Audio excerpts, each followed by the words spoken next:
Buenas noches, a nombre del Museo Morelense de Arte Contemporáneo Juan Soriano, sean bienvenidos y bienvenidas a nuestra transmisión en vivo. En esta ocasión presentaremos una noche de museos con poesía de Yasmín Cachú. Le doy la más cordial bienvenida a la escritora Yasmín Cachú y a Juan Pablo Picasso, del área de programas públicos. Bienvenidos.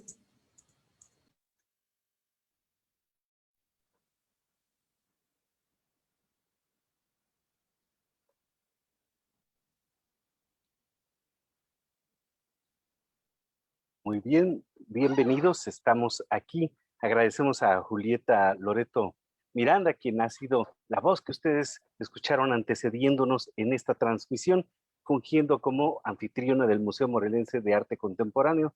Y doy la más cordial bienvenida a Yasmín Cachú, escritora, fotógrafa, mujer con un sinfín de talentos artísticos que además transmite sus propios programas culturales en Facebook. Hay que decirlo también. Y hoy vamos a conversar con ella un poco en torno a su vida, su pensamiento y su obra. Es importante decir que Yasmín de pronto se nos presenta como una mujer sui generis, cuyo trabajo, cuya voz se ha ido moldeando a lo largo del tiempo. Un servidor había decidido presentarla muy formalmente con un currículum y demás, pero creo que es mejor irla descubriendo a partir de esta voz suya, de este pensamiento suyo, de sus respuestas en esta charla. Yasmín, muy buenas noches, bienvenida. Muy buenas noches, Juan Pablo. Estoy, gozosa, alegre de ser invitada a esta noche de museos del Museo Morelense Arte Contemporáneo Juan Soriano. Y además, me encanta también esta invitación. Agradezco muchísimo a todo el equipo que hace posible y que hizo posible lo que a continuación disfrutaremos y que para mí desde ya ha sido un goce compartir con ustedes.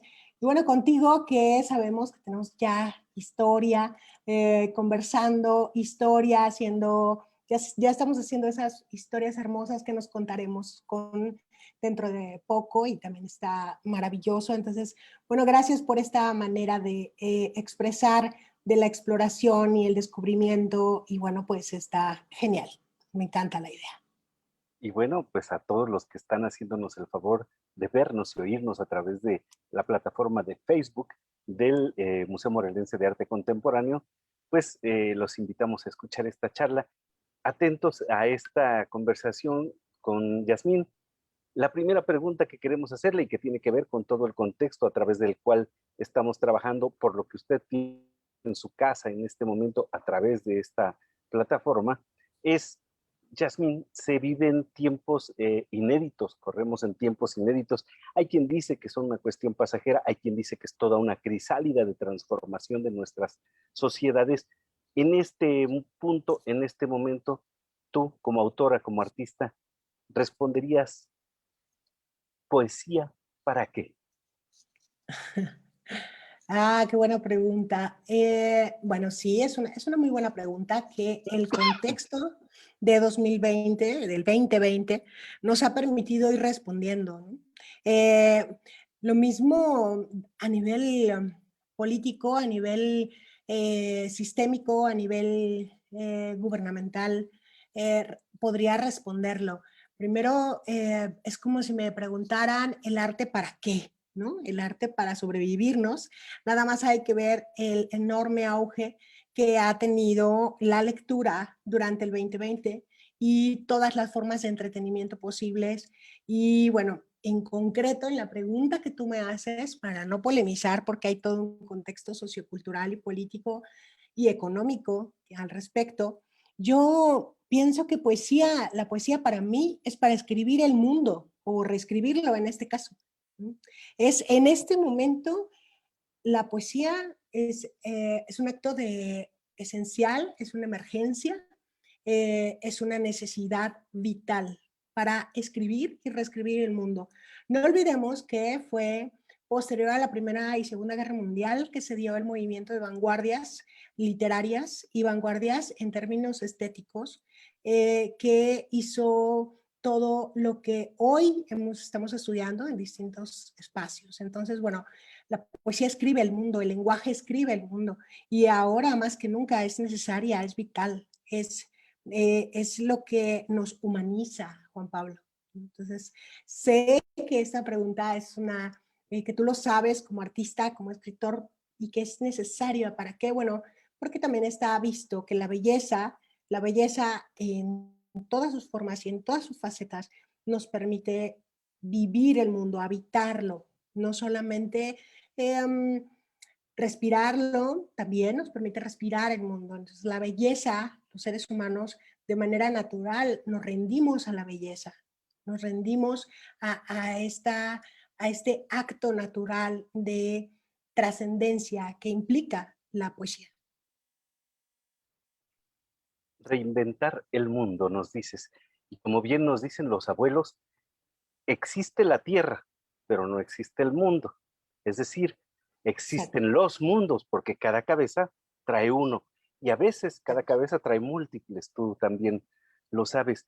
En este sentido, estas transformaciones de la realidad externa, ¿cómo han afectado a tu voz poética? ¿Cómo te han hecho evolucionar o revolucionar todo este bagaje que ya traías, toda esta línea de trabajo que has venido desarrollando en los poemarios? ¿Cómo se ha visto afectada? ¿Cómo ha crecido o cómo se ha ensanchado? Cuéntanos. Pues mira, en efecto, cuando comenzó el confinamiento en el 2020, yo ya estaba con un pie por hacer teatro. Estaba muy emocionada porque ya tenía unos 10 años de no hacer nada en teatro. Y entonces estaba muy emocionada porque estaba ya puesta con una obra de teatro de mi autoría que ya había montado en el 2004. Y estaba muy contenta porque ya regresaba a hacer teatro. Entonces, la pandemia me dijo, ¿a dónde vas? ¿No? Y como a todos, ¿no? Y como a todas. Y entonces esto hizo que yo redefiniera qué era lo que quería hacer, cómo lo quería hacer. Y luego algo de lo que todos y todas hemos escuchado y en algunos terribles casos hemos vivido, es la muerte de personas queridas, de personas amadas, de personas que finalmente estaban cerca o no. Y bueno, esto redefinió en efecto mi manera de escribir. Porque, bueno, lo primero que ocurrió al principio en el confinamiento fueron los géneros, ¿no? Quise explorar géneros literarios que no había tocado, que no había tomado, o a lo mejor no géneros propiamente, ¿no? Sino formas de contarme el mundo, como bien lo dijiste, ¿no? Y después vino esta situación, un proceso muy particular de empatía y una necesidad de hacer comunidad con las personas, con los otros seres humanos, con los dolientes y con quienes ya no estaban. Entonces sí impactó mi manera de escribir, sí, porque me descubrí que de manera natural, pero de manera muy abrupta también, descubrí que somos finitos, que hay un límite, que la vida nos acudió diciendo eso, la manera en que estábamos viviendo está mal, ¿no? Y todos dentro de su casa y todas las personas dentro de su casa ahora van a comprender qué es lo que está mal. Y entonces, en mi caso, pues bueno, vino esta idea de empatía, esta necesidad de comunidad, esta necesidad de identidad, ¿no? De reafirmar una identidad solidaria, humana, ¿no? Me descubrí en una palabra, querido Juan Pablo, querido auditorio, gente buena que está escuchando en ese momento, me descubrí humanista, me descubrí con todo más que filántropa, humanista, con un fervor y una necesidad de acercarme a los otros y a las otras personas desde nuestros defectos y no desde nuestras virtudes. Esta visión de acercarnos desde nuestros defectos y no desde nuestras virtudes habla de un cambio de posición, de una forma distinta de observar la vida. Normalmente vagamos por ahí haciendo énfasis en nuestras virtudes, en aquello en lo que somos duchos, en lo que podemos brillar todos. Y en cierta suerte esto nos lleva por un camino, si no de soberbia, sí por lo menos de esta competencia de la que tanto se habla en el mundo contemporáneo. Al acercarnos desde los defectos, estamos mostrando nuestras vulnerabilidades, estamos abriéndonos a los demás en una solidaria forma de decir de modo universal, te entiendo porque yo soy tú. Y esta forma de verlo, evidentemente sí que afecta no solo nuestros quehaceres artísticos, pero esto a nivel de reflexión para un artista, ¿tú crees que esto de alguna u otra suerte se miraría en el día a día, en el mundo cotidiano, en la calle, entre las personas? Creo que con esta respuesta tuya vamos a ir a una primera parte de estos videos en los que nos muestras lo que se viene en tu trabajo literario, pero primero contéstanos esta parte. ¿Puede esta reflexión que se observa de pronto entre los artistas y demás, y en tu caso específico, trascender o estás observándola trascender en el mundo cotidiano, allá afuera entre los ciudadanos? Creo que no, creo que hubo un momento, de manera muy concreta te digo que no, creo que hubo un momento en el, finalmente es un proceso el que estamos viviendo, creo que al principio de la pandemia, de este momento inédito, de, con muchas décadas de separación en otro caso, sí hubo, hay siempre un proceso, vamos, siempre al inicio hay una especie de solidaridad, una especie de compasión, una especie de ese compartir con las personas, ¿no? Y los procesos que hemos vivido en nuestro país y en el mundo ha sido que después viene una rabia intensa, y luego viene un desdén hacia la propia vida y hacia decir, bueno, de algo nos vamos a morir, ¿no? Y luego viene un enojo para con los demás, con los otros seres humanos y un egoísmo natural. Entonces yo apuesto, y con esto voy iniciando este trabajo contigo, yo apuesto a este proceso, yo apuesto al proceso en el que en la siguiente etapa es cuando nos damos cuenta todas y todos que que nos necesitamos y que sumamos, que sumar es mucho mejor que restar, o sea, de estas operaciones matemáticas básicas, que sumar va a ser mejor que restar y que no lo digo desde mi sistema de privilegios y no lo digo desde lo digo desde esto que tú pronuncias tan natural y también desde ese otro u otra, que eres tú, también soy yo. ¿No? Ese uno, esa una que eres tú, también soy yo. Y creo que eso es el siguiente paso. Creo que no está pasando en este momento. Creo que es el siguiente paso y lo vemos porque las personas ya reconocen que hay una pandemia, ya comprenden que hay una necesidad de cuidados y bueno, desafortunadamente el costo ha sido muy alto, ¿no? En términos de vidas, pero ya hay un reconocimiento y creo que estamos en ese proceso, en el proceso de humanización, de saber que tú y yo somos uno y somos la misma cosa y que vamos a salir haciendo la misma cosa, ¿no? Yo te voy a platicar más adelante sobre a mí qué me pasó investigando en otros géneros o en otras formas que no había escrito, por ejemplo, ¿no? Y que ocurrió a partir de esto que dijiste tú tan puntual. Ese otro o esa otra que eres tú, también soy yo, ¿no? Y esa una que soy yo, también eres tú, ¿no? Y podemos seguir adelante y podemos salir, ¿no? Correcto. Y bueno, esta charla en la que usted escucha los conceptos de Yasmín, en este lenguaje de lo cotidiano también se traducen al verso, a la profundidad de la imagen poética. Vamos a mirar esto que nuestra dirección de comunicación en el Museo Morelense de Arte Contemporáneo ha preparado para que usted conozca más de cerca la vida, la obra, el pensamiento de Yasmín Cachó.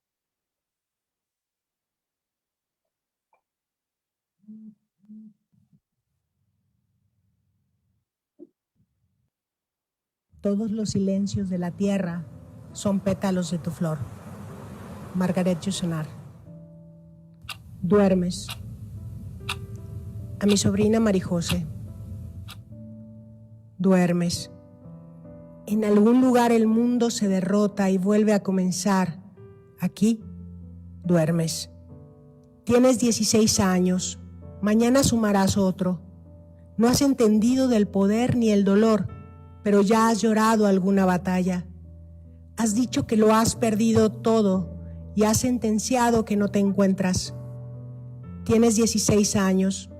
El compás de tu respiración me lleva a pensarte recién nacida y mi pecho se acelera.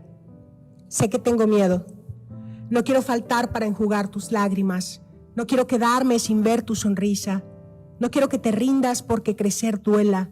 No quiero que te calles porque la alegría inunde. Quiero que quieras lo que quieras querer y que el mundo sea ancho y posible. Cada día que despiertes, cada día, hoy, como un regalo, duermes. Amar. Amar como si fuera cierto. Amar como mandamiento. Amar como laberinto. Amar como ninguna parte. Amar como pregunta. Amar como contraste. Amar como primera palabra. Amar sin respuesta. Amar llorando. Amar en descanso. Amar el paso siguiente. El mismo. El hasta siempre. Amar descalzo sin propuesta. Amar como un ruego y un te suplico. Amar sin fastidio y con toda tu rabia. Amar tan prometido, raíz de mí, llena de ti, como un sacrificio. Amar como encontrarte, trueno de mi voz, que sin buscarte ando de ti, conmigo. Amar, tierra que me hallaste, aquí, barco sin proa. Amar a voluntad, porque volviendo está mi voz, voluta, volátil, hasta tu boca. Amar, amar, mar de mí, que encalla en tus manos y no vuelve a puerto.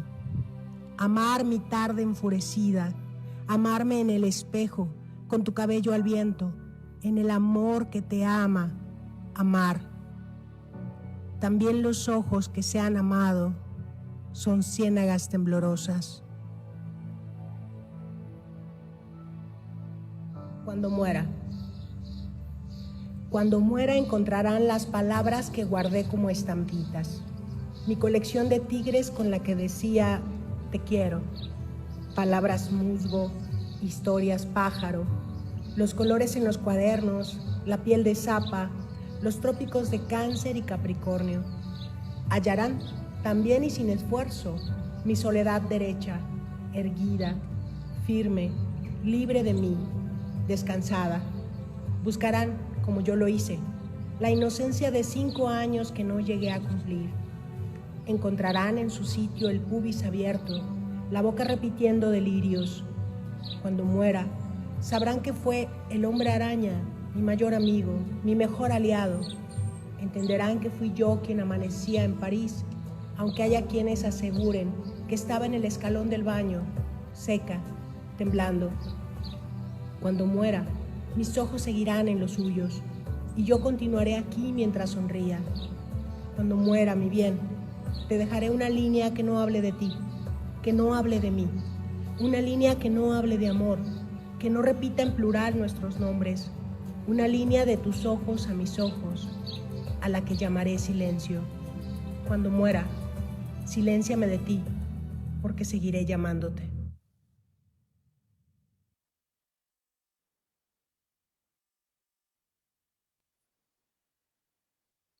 Ahí tenemos la voz poética de Yasmín Cachó. Usted la ha escuchado con estos 3 primeros poemas en los que aborda varias cuestiones, muchas relacionadas con lo que acabamos de hablar, con lo que tiene que ver con este tempus fugit, ¿no? de la vida, con lo que es la omnipresente muerte en cada una de nuestras acciones, en cada una de nuestras voces, en cada uno de nuestros quehaceres, siempre un paso detrás de nosotros, siempre en compañía nuestra, como esperando el momento adecuado para darnos la ocasión de descansar. Y esta suerte de testamento que nos propone Yasmín en el poema, este tercer poema de Cuando muera, hay quien aborda la poesía y de pronto dice no entenderla.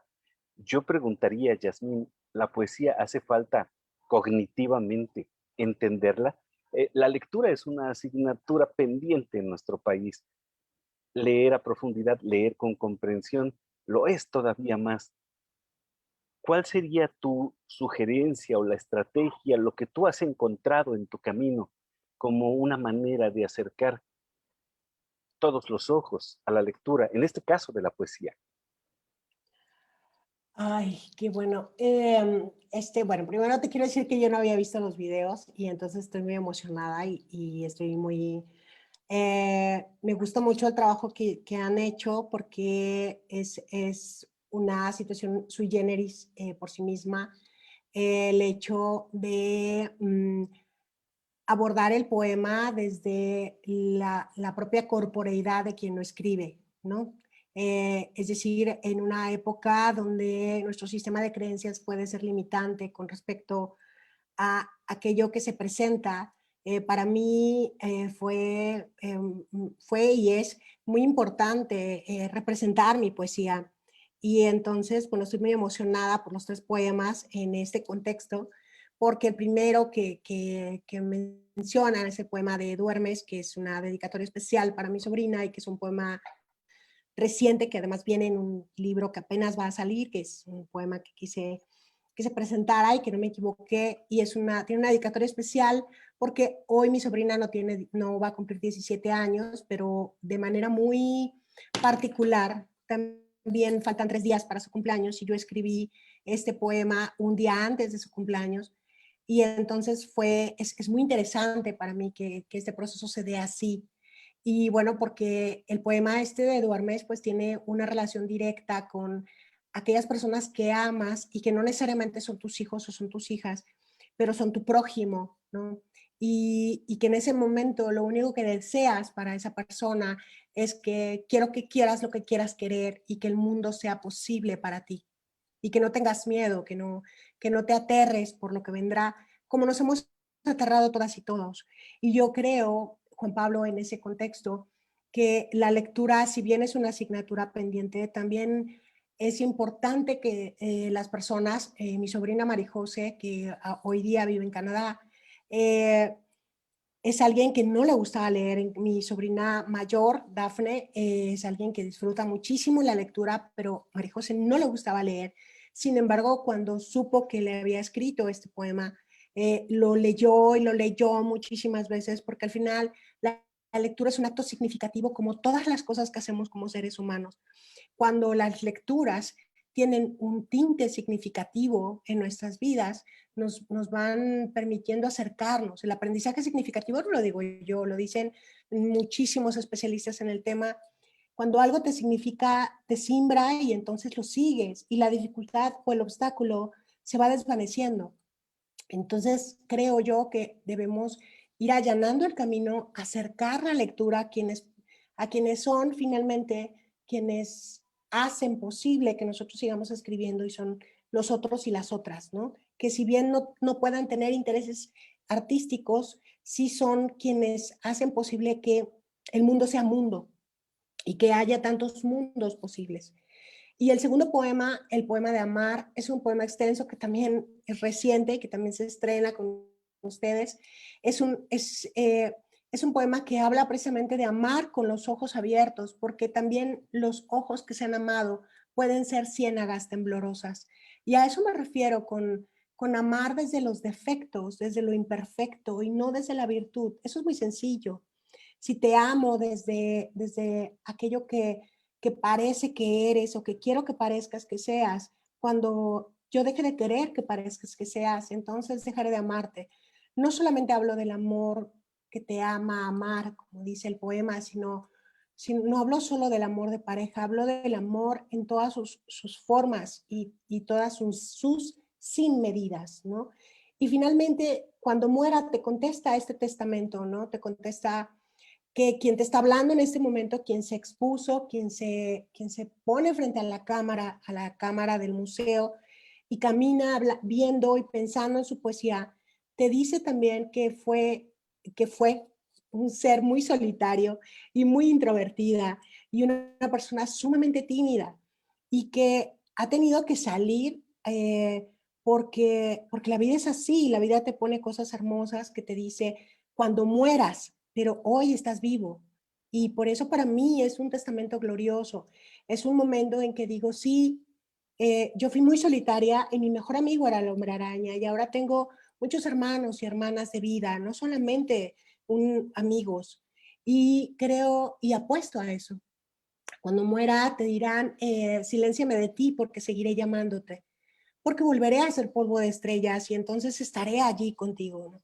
Entonces, más que un testamento en un orden de la muerte, de lo terrible de la muerte, Juan Pablo, es un orden de la muerte es inminente, ¿no?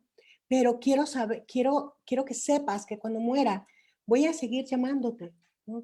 Porque al final, el final es también una forma de comenzar. Tal como escribiera alguna vez en el siglo XIX don Manuel Acuña, ¿no? Que al fin de Exacto. esta existencia transitoria a la que tanto nuestro afán se adhiere, la materia inmortal como la gloria cambia de formas, pero nunca muere. Y Así es. de acuerdo con lo que nos acabas de responder, Yasmín, la siguiente pregunta necesaria en torno a tu oficio, a tu trabajo, a tu profesión.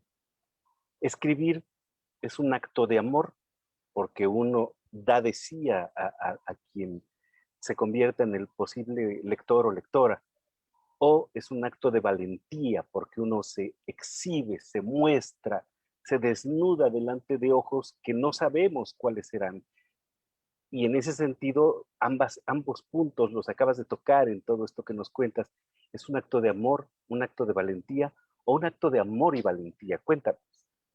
Híjole, yo creo que escribir para mí sí, sí es un acto de amor, también puede ser un acto de locura para quienes también confían en esa trinchera, pero fíjate que para mí escribir, pintar, hacer fotografía, bailar, para mí todo es un acto de, es un oficio, es un momento de disciplina, sí, pero también es yo lo digo con tres palabras, ¿no? Para mí escribir es resistir, insistir y consistir, ¿no?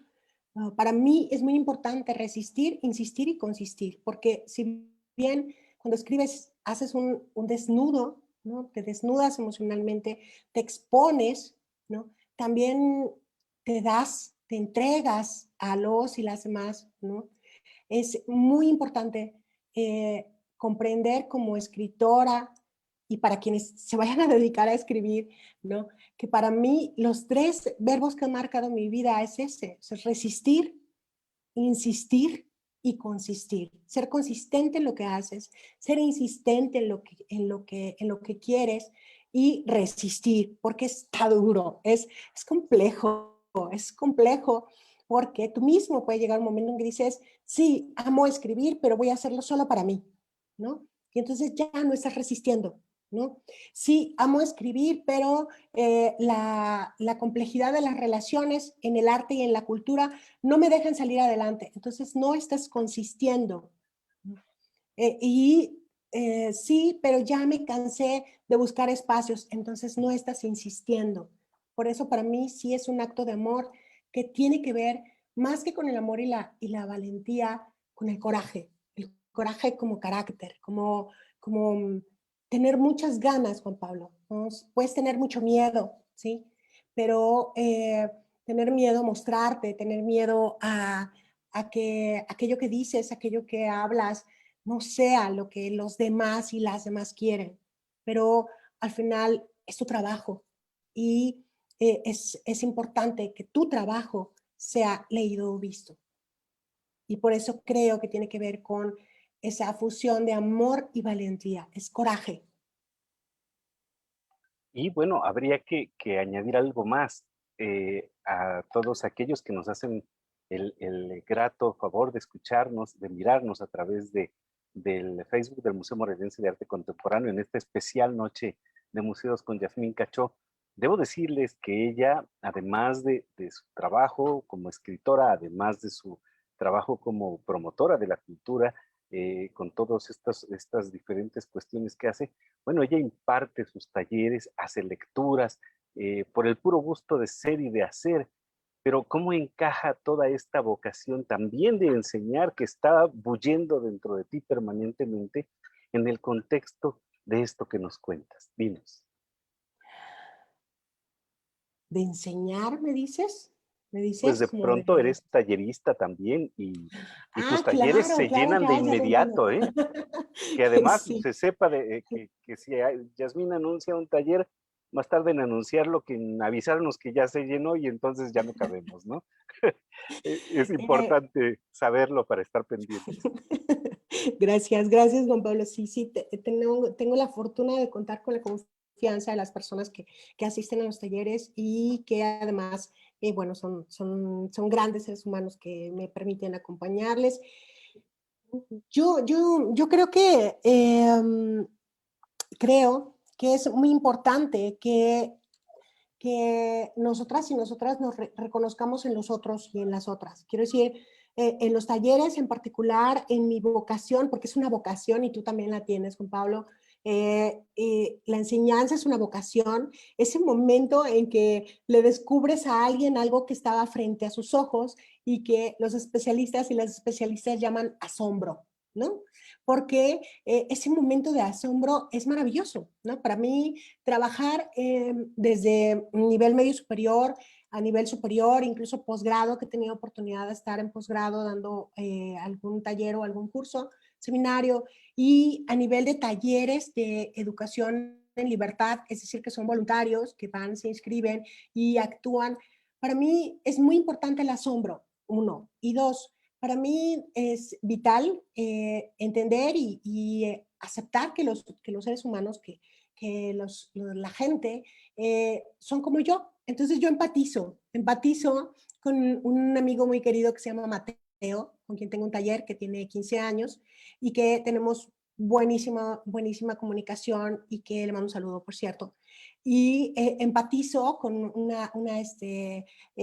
con Renata, Reni, que tiene 14 años, y empatizo desde aquello que a ellos les significan y no de aquello yo quiero, que yo quiero o que yo necesito que ellos hagan, ¿no?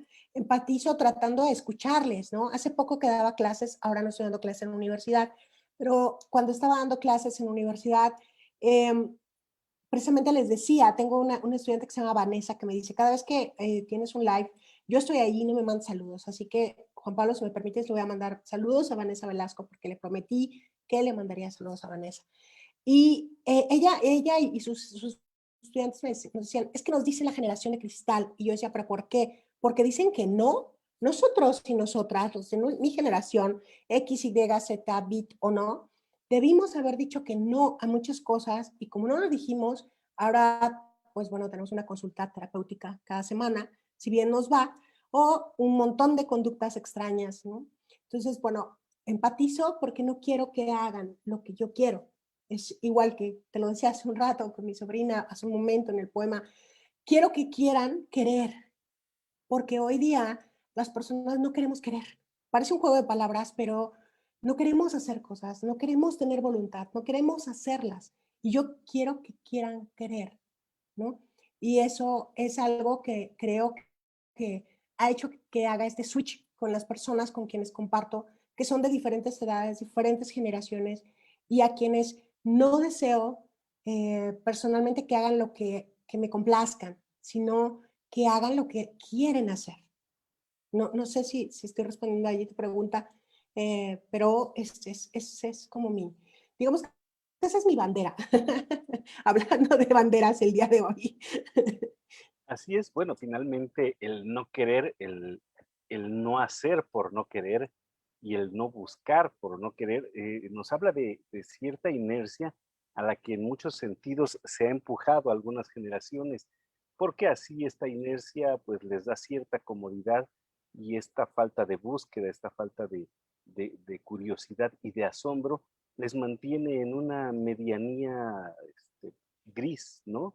Y de pronto cuando uno se asoma como tallerista o como profesor a estas generaciones y los está un poco retando para que se encuentren, el asombro es justo el premio que uno tiene, ese punto cuando viene el descubrimiento a veces superior a lo que uno mismo cree saber o conocer, es entonces cuando uno entra en este contacto y se desborda en una empatía de pronto, pues como decías hace un rato, y lo hemos comentado desde el principio, yo soy tú, es decir, yo no termino en la yema de mis dedos, sino que mi conciencia, mi voz, mi ser completo continúa en tu territorio, porque todos tejemos una cierta red.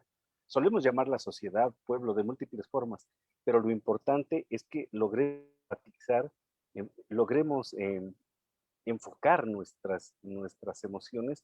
Y bueno, la poesía es un gran catalizador para eso. Creo que si nuestra sociedad hiciera más lectura poética, estaríamos en mejores condiciones en todos los sentidos. Pero bueno, esto es lo que yo creo, lo que importa es lo que cree Yasmín. Y para eso vamos a mirar un nuevo video con algunos de sus poemas para que usted pueda disfrutar de su obra y de su pensamiento. Gracias.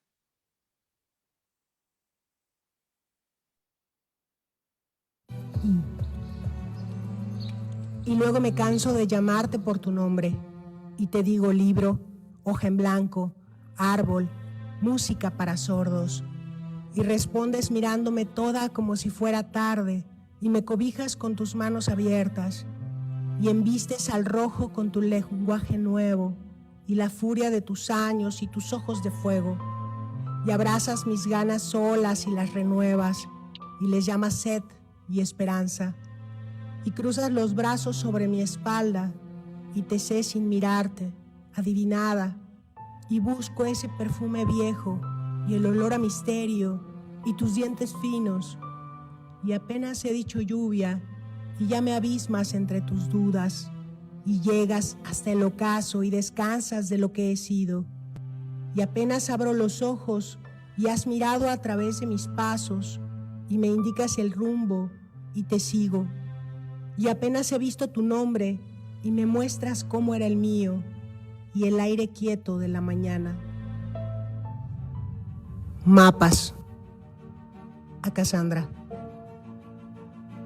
Voy de tu mano recorriendo geografías. Descubro la curva del horizonte en tu boca. Camina tu voz por mis ventanas. Camino tu voz en sol y sombra. Sigo de tu mano la historia aludida. Sigo de tu mano la cicatriz de tu barbilla. Sabes que el destino guarda la penitencia. Sabes que no me marcho por más que lo repita. Y es que me voy de tu mano a la geografía. Recorro al este tu boca, al norte mi derrota, al sur tu tacto en mi cabello, al oeste Alicia en maravillas. Tu cuerpo es un plano y la estrella del sur. Me voy de tu mano antes de que tu vientre, henchido y necesitado, solicite no mi palabra, sino una clara respuesta. Me duele mi padre. Me duele mi padre como la voz entrecortada en 4 partes. Ella, él, sus hijos. Me duele mi padre por la dirección del mundo, el poder sin freno, el poder absoluto, la sangre que lava el rostro y no se aturde. Me duele como la costumbre de ahogarme en el vaso, mientras alguien grita afuera, detrás del vidrio. Pienso en su ceguera, que es la mía. Aprieto su nombre y repito, este infierno va a pasar, din don dan. Este infierno va a pasar, din don dan. Me duele mi padre y sus miedos. Sé que son los míos, no hay sacrificios. A veces, en la madrugada, despierto incómoda por saber que está por ahí, en ninguna parte. Que su nombre repito y en su nombre canto. Que son sus palabras no heredadas las que me agrietan el camino, las que posibilitan mi destino. Me duele mi padre, ese niño inquieto, esa sangre yerma en mi cuerpo adulto, en mi vida a solas. Sí, a mí me duele mi padre, que no contó historias nocturnas, que no abrazó mi cuerpo ni el de ellos, que no sostuvo mi mano temblorosa en la primera mitad de mi vida, frente a un cuaderno, frente a un lienzo. Me duele mi padre con sus batallas perdidas, con mis cuantiosas pérdidas. Me duelo más aún sin él, sin sus manos que atraparan la ventana del vacío, de lo próximo y terrible, de lo tibio, lo bendito. Me duele mi padre que no me habló de Dios ni del diablo, que no encontró en mi voz la presencia de un ángel, que no vio victoria en mí, que no cubrió conmigo su guerra perdida. Me duele mi padre como yo no podré dolerle a nadie. Me duele él y yo, y todos los hijos de mis hijos que no existen y no vendrán. Me duelen también porque no tendrán mi dolor. Me duele él y yo, y todos los seres que no encuentran la mitad de su andar en el rostro, que no les cobija el apellido, que no corresponden a este tiempo. Me duelo yo y mi padre, con la blasfemia que cobija mi nombre, ese que no crea estirpe, ese del que nadie hablará cuando haya muerto. A mí me duele el silencio, este silencio que parte, esta otredad cansada, esta sed que rasga, esta poca fe por el mañana. Sí, a mí me duele mi padre.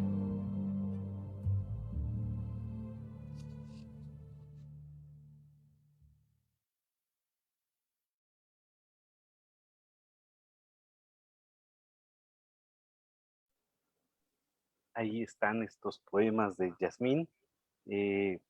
Bueno, estamos ante algunos de los que pudiéramos considerar incluso tus poemas emblemáticos, Jazz. De A mí me duele mi padre, te lo piden todo el tiempo y en todos los foros que me ha tocado verte. Entonces, por favor, háblanos de la importancia, de la profundidad de este trabajo. Bueno, mira, sí, este poema de Me duele mi padre es un poema de mi libro de Rocío, de Criaturas Cotidianas. Y también se tuvieron dos poemas más, Mapas, que es también de Criaturas Cotidianas, y un poema que puede parecer críptico, que es que es un poema de Rocío de Mar, otro libro de poesía. Pero en efecto, a mí, bueno, se hizo una selección de poesía que a mí me gustara en particular, y me llamó mucho la atención ahora que estoy viendo el resultado que los dos primeros poemas, el de Mapas y el de están ligados, y que en efecto, eso de hecho están dedicados para Cassandra, que es mi compañera, mi pareja, y que me dio mucho gusto cómo queda al final esta idea, como dos libros diferentes, Criaturas Cotidianas 2018 y Rocío de Mar, que es 2014, tienen esta idea y está muy clara, vamos, en su cohesión. Y Me duele mi padre es un poema que me ha traído mucha bienaventuranza y también uno que otro comentario extraño, ¿no?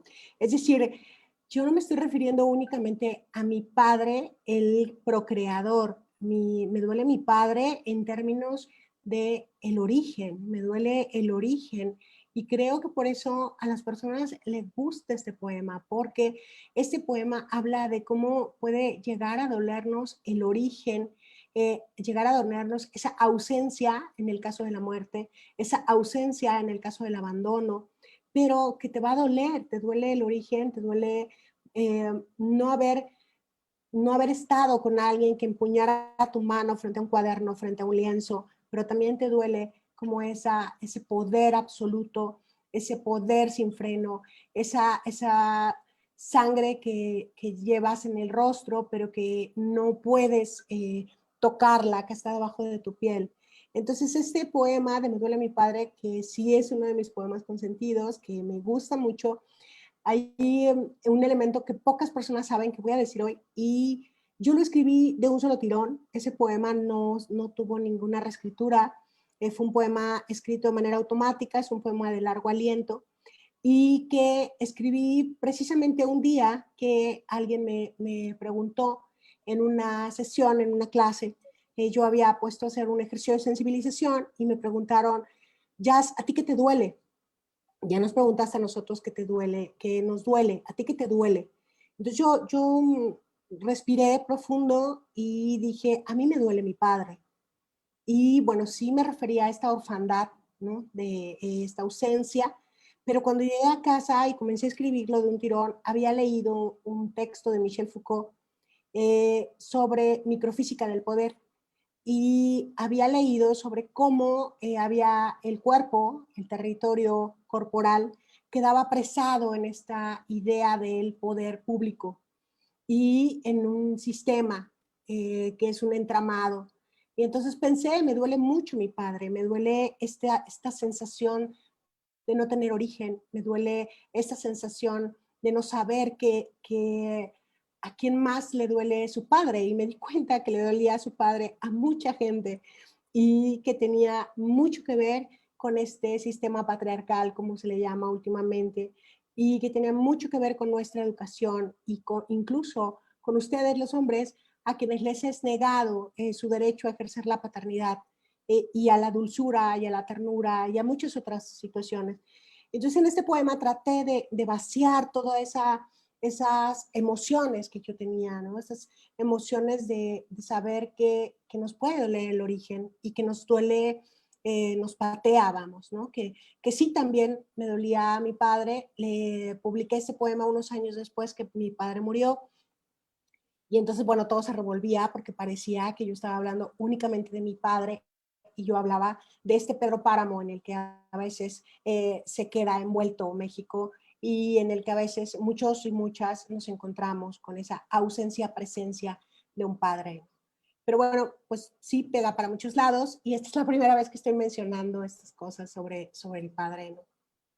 Y que quede bien dicho, a veces vamos a Comala con la espada desenvainada, porque Sí. no buscamos a Pedro Páramo para rehacernos con él, para Sí, congraciarnos con él, sí, sino para pelear con él. Y sucede que cuando lo tienes enfrente, de pronto se transforma en una situación distinta. Y bueno, esto tiene que ver con todo esto de los cuerpos dóciles, ¿no? Con estas así es. corporaciones que transforman a las personas en algo así como solo cuerpos obedientes, ¿no? A todos Claro, los claro. estímulos que diariamente se lanzan a través de todos los medios y todas las formas. Y bueno, por eso este poema tiene profundas raíces o logra enraizar de manera tan profunda en toda la gente que en algún momento te lo escucha porque estás tocando esta parte de lo humano. Es algo que podríamos incluso llevarnos como un viaje enorme en el tiempo hasta las coplas por la muerte de este, ay, ya se me olvidó el autor medieval, pero bueno, estamos hablando de estos tópicos famosos que nos hablan de la fugacidad del tiempo, que nos hablan precisamente de la búsqueda constante de la raíz y de la negación constante de la raíz además, ¿no? Pero déjame hacerte una pregunta que no viene de mí, que no tiene que ver con el cuestionario que yo preparé para platicar contigo y que a veces se nos medio queda en el tintero. Esta pregunta es de Ricardo Moreno, que está Sí. eh, revisando, mirándonos aquí en este ejercicio. Él pregunta que si acaso el realizar todo este trabajo nuestro de artistas o el trabajo cotidiano de todo el mundo desde el defecto y no desde la virtud nos conduce a algún tipo de resultado erróneo o incorrecto, es decir, porque no estaríamos trabajando lo mejor de nosotros mismos, sino aparentemente aquello en lo que estamos maltrechos. ¿Cuál sería tu respuesta a esta pregunta de Ricardo, que finalmente la plantea como una posibilidad de análisis de esto que estamos conversando?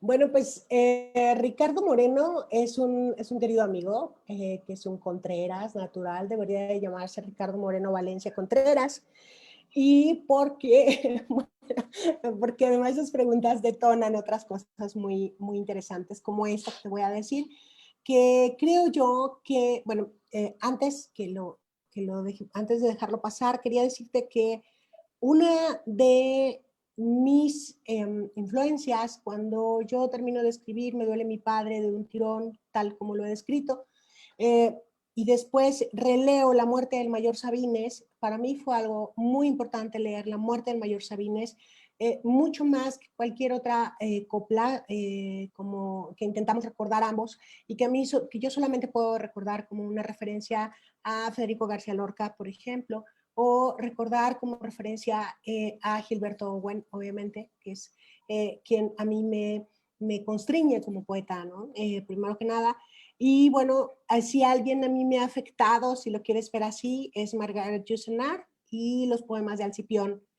Entonces, bueno, sí, ahí hay unas mezclas extrañas, pero si yo quisiera leer Me duele mi padre desde otra textura y con otro contexto, sobre todo con una voz masculina, pues leería La muerte del mayor Sabines, si me permiten el atrevimiento, ¿no? Mi perspectiva y mi textura tiene que ver con la mediación de género, con lo que yo como mujer también veo y como mujer que creció, ¿no? De otra manera, ¿no? Entonces, bueno, ahí es un punto. El otro punto, ya lo había comentado con Ricardo, pero me gusta mucho cuando lo plantea así, porque esta pregunta que haces, no creo que haya algo estéticamente correcto o incorrecto, porque entonces estaríamos en la línea de lo ético y no de lo estético, ¿no? En la estética está lo bello y lo siniestro como polaridades. Y en la estética sí, hay esa posibilidad de esos dos mundos, ¿no? De hecho, no lo digo yo, lo dice un poeta, Rainer Maria Rilke, dice, lo bello es aquello eh, que todavía somos capaces de soportar, ¿no? Refiriéndose a qué terrible es la belleza, ¿no? Que lo bello es solo aquello que todavía somos capaces de soportar, porque su polaridad será lo siniestro. Y eso nos lleva a un mundo o a una dimensión, si me permites, Juan Pablo, de establecer que no existe lo estéticamente correcto ni lo estéticamente incorrecto. Por eso es que para mí relacionar los elementos desde los defectos tiene muchísimo más vida, tiene carnita, tiene más forma, tiene más naturalidad y lo vemos en personajes redondos, le llaman en literatura, ¿no? Que no son este maniqueísmo de bueno o malo, ¿no? Sino son personajes que son buenos, y personajes que tienen muchísimos errores, personajes que son terribles y que tienen un lado bondadoso, vamos, y son los personajes que realmente pasan a la historia, ¿no? Son los personajes que realmente Papá Gogol, se me ocurre, Artemio Cruz, se me ocurre, ¿no? Y son personajes que son realmente interesantes, ¿no? Como más Úrsula de Gabriel García Márquez, ahora que está Gabriel García Márquez en todos lados, son personajes que son complejos, son personajes que en esa complejidad son estéticamente armónicos, porque la belleza tiene que ver con la armonía. Y eso nos permite todo lo demás, Juan Pablo, nos permite el género de terror o el de horror, ¿no? Nos permite el terror psicológico o el terror sobrenatural, ¿no? Nos permite la ciencia ficción, pero también la distopía, ¿no? O sea, las polaridades en la estética, ¿no? Que no va a ser lo mismo que la ética, ¿no? Allí esa pregunta es interesante porque se pueden tocar esos temas, ¿no? Se puede decir, no, o sea, la estética tiene polaridades, la ética no, eso ya es otra cosa y eso, bueno, no me corresponde a mí como artista o como escritora. Y bueno, habría que brincar un poquito ya que andas mencionando todas estas vertientes de la literatura y vamos desde Rilke hacia adelante. Creo que cuando tú y yo nos conocimos pues hace un par de años, eh, tú andabas, decías, con la urgencia de convertirte en novelista, aunque ya lo eras, ¿no? Eh, Ahora digamos, pregunta curiosa nada más, ¿no andas como con la urgencia de hacerte cuentista, de hacerte ensayista, digo, traes todo eso de por sí entre las múltiples cosquillas que te invaden, me parece a mí, pero cuéntanos, ¿cómo te proyectas hacia el futuro inmediato en términos de tu obra, de tus exploraciones, de lo que estás, de las búsquedas que estás haciendo? Fíjate que, bueno, yo quiero decir que me encanta eso porque sí, en efecto, hace 20 años estaba escribiendo novela, pero no le decía a nadie. Digamos que era novelista de closet.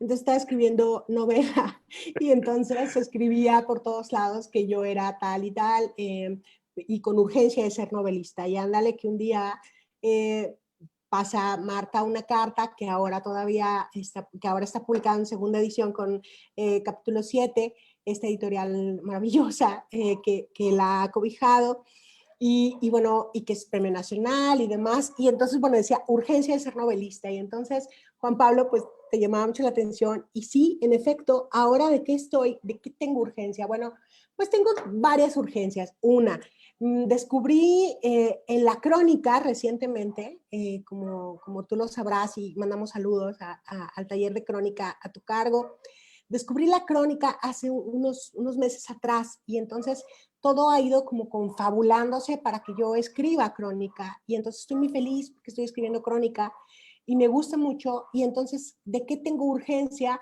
Pues bueno, tengo urgencia de trabajar en estos géneros que van a dar a territorios híbridos en la literatura, como la crónica, como la literatura distópica o de ciencia ficción, donde ya me aventuré con un cuento y ahora estoy trabajando una serie de cuentos de literatura distópica y tengo urgencia de hacer un trabajo de cuentos de horror porque me gusta el terror psicológico y eso me parece muy interesante, ¿no? Me gusta esa idea de trabajar desde esos géneros que no había abordado. Yo abordaba el trabajo realista, tanto en teatro como en novela, como en cuento, todo era realismo y realismo psicológico, de hecho.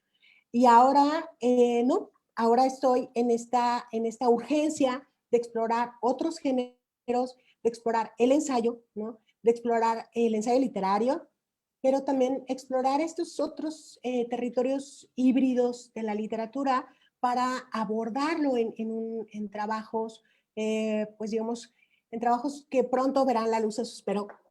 Este año, ¿qué hay? Este año, bueno, este año ya está en puerta 2 libros de poesía.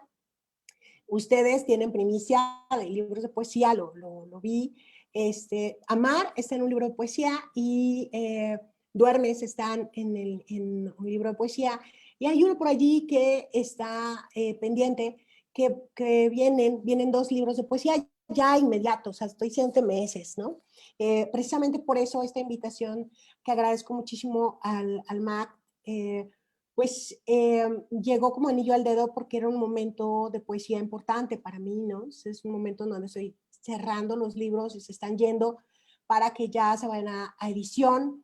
Voy a publicar con Editorial Capítulo 7 y además voy a publicar otro libro, pero ya en un formato electrónico. Entonces, sí, es un momento poético, pero de manera muy particular ahora estoy en un momento de narrativa, un momento de prosa, y es cuando más poesía estoy leyendo. Así que quienes nos estén escuchando y quieran escribir narrativa y quieran escribir ensayo, tienen que leer poesía, deben leer poesía, porque la poesía condensa, la poesía amansa, incluso amansa.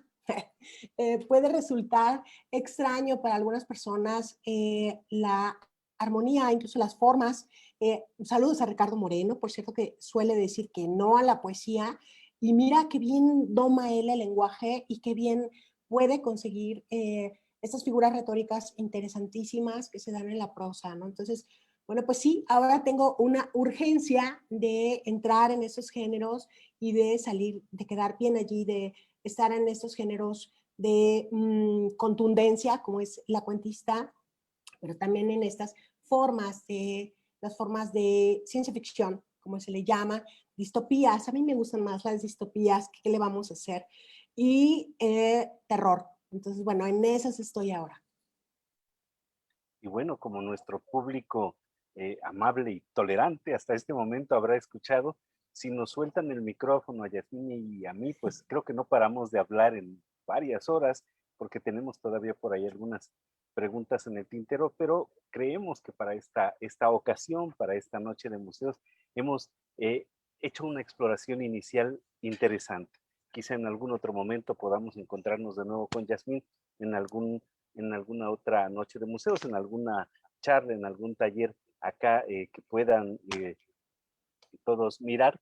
Y por lo pronto no nos resta más que agradecerle a Yasmín su tiempo, su disposición, sus ganas de dar todo esto a la comunidad, porque honestamente, al menos en lo personal, espero que a ustedes también en casa, donde nos estén mirando y escuchando, pues les haya hecho así, muy felices. Yasmín, muchísimas gracias. Ay, muchas gracias, Juan Pablo. Muchas gracias por la invitación al museo, al MAC, ¿no? A nuestra anfitriona también. Muchas gracias a Julieta Loreto, a Cristian también, a todo el equipo que hizo posible esto, que me parece un acto muy de buena voluntad y de suma de voluntades, y me apunto muchísimo, ¿no? Y bueno, gracias a ti por recordar. Estoy viendo algún comentario. Quiero agradecer a todas las personas que están escribiendo, que escribieron comentarios, que son bastantes comentarios. Y bueno, pues como agradecerles obviamente que hayan estado en la transmisión, que hayan estado comentando. Agradecer al equipo de que siempre estamos escribiéndonos juntos y que siempre me acompañan, a Cassandra Magadán, por supuesto, a Mari Campos, a María Luisa, a Betsy Hernández, que siempre está por allí, a Juan Carlos Félix, enviarle un saludo muy fuerte, que alcancé a ver aquí los comentarios, y bueno, a Juan Carlos Félix, que por qué anda, a Eduardo Guadarrama, a Yair Corazón Coraza, por allí, le escribían a Joel Román, y bueno, a las personas que nos acompañaron, no sé, a Omar que se conectó, a Adriana Monge, bueno, a Luis Héctor Valdés, a Andrea Valdés, bueno, a todas estas personas que se conectaron, muchas gracias. A ti agradecerte principalmente porque has sido un impulsor en todos los sentidos en mi trabajo y en las cosas que hago. Así es, yo creo, Cassandra ya lo escribió por ahí, hasta que la poesía se haga costumbre, hasta que no es otra cosa más que este eslogan que ha ido saliendo, y esta manera de corolario personal que hago que he hecho los sábados en esta primera temporada, que por cierto Juan Pablo termina este sábado este sábado a las 6:30, es el fin de temporada. Y bueno, pues ahí nos vamos a ver en este sábado. Y bueno, pues muchas gracias por la invitación, de verdad, muchas gracias. Y bueno, no sé qué más decir, me da mucha emoción lo que hemos hecho hoy y lo que hemos logrado. Seguramente quienes nos vieron, pues notarán que es un acto innovador y heroico llevar al museo, pero déjenme decirles que fue maravilloso estar en presencia en el museo, ver las obras de Juan Soriano, ver la obra que estaba en ese momento, que me tocaron, por cierto, Remedios Varo, asistir a la biblioteca, que el lugar es maravilloso. Y que bueno, esta es una manera sui generis original, y agradezco mucho formar parte de esta aventura, con todos sus avatares y con todos sus pequeños allí requiebros. Es algo que vale la pena vivirse. Muchas gracias. Pues te agradecemos mucho, Yasmín, y agradecemos a todos ustedes que nos han acompañado esta noche en este ejercicio de diálogo con Yasmín Cachó en la escucha de su obra, recorriendo los espacios del Museo Morelense de Arte Contemporáneo, que, pues como usted observa, hace un esfuerzo por estar cerca de ustedes en esta etapa que ha sido difícil para todos a nivel mundial. Nosotros estamos presentes con las ganas de seguir acompañándole y de que usted siga teniendo a la mano la cultura en todas sus vertientes desde nuestros espacios. Muchísimas gracias por su atención, y bueno, por lo pronto vamos terminando esta transmisión. Agradecemos a Julieta por su anfitrionía, agradecemos a todo el personal del MAC que ha estado presente en esta transmisión, manejando los programas de edición, de transmisión, manejando esta sesión de Zoom, por supuesto,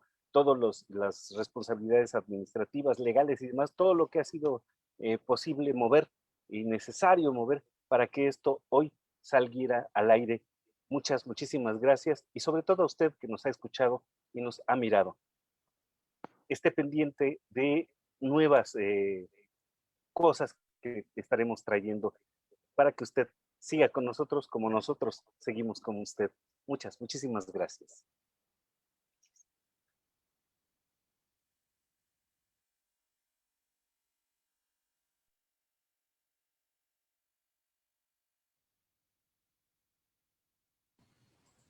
Gracias a todos por acompañarnos en esta transmisión en vivo. Recuerden seguir nuestras redes sociales como @mmajs para seguir al tanto de nuestro contenido y programación. Buenas noches a todos.